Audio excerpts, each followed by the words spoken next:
June 1st marks the beginning of Pride Month internationally. Now, while the rainbow flag, along with the word pride, has become very much commonplace, especially with brands, in society, in pop culture, Global News is taking this opportunity to look beyond the acronym and to really dive deep into the issues impacting the community. Now, as part of the new series Inside Pride, we will take the month of June to explore deeper issues related to the 2S LGBTQIA+ community, including the importance of the acronym. Joining me now is Global News video journalist Sean Previl, who is tackling the series.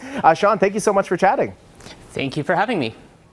Well, it's it's such a pleasure chatting with you about it. I'm so glad you're doing this series because so much of this month people talk about celebration, but it's also an opportunity to learn. And I know the acronym has grown and changed throughout the decades. So why don't we start off with the acronym and what you found out about it?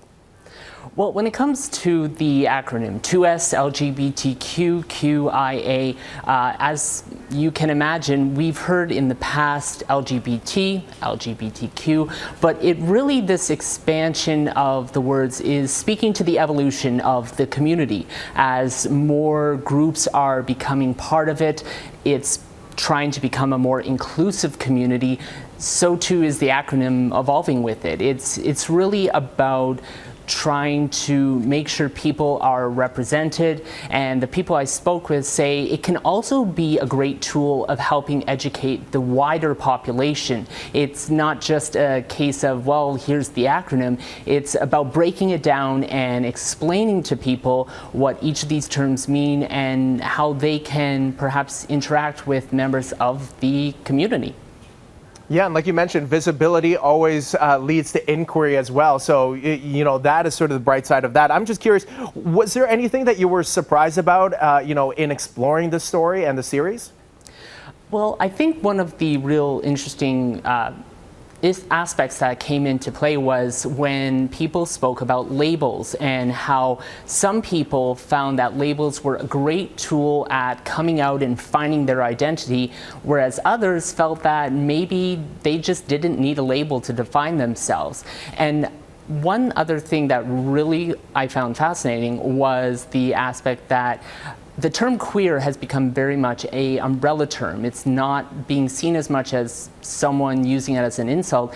People are really trying to reclaim that term because sexuality and gender is such a fluid aspect.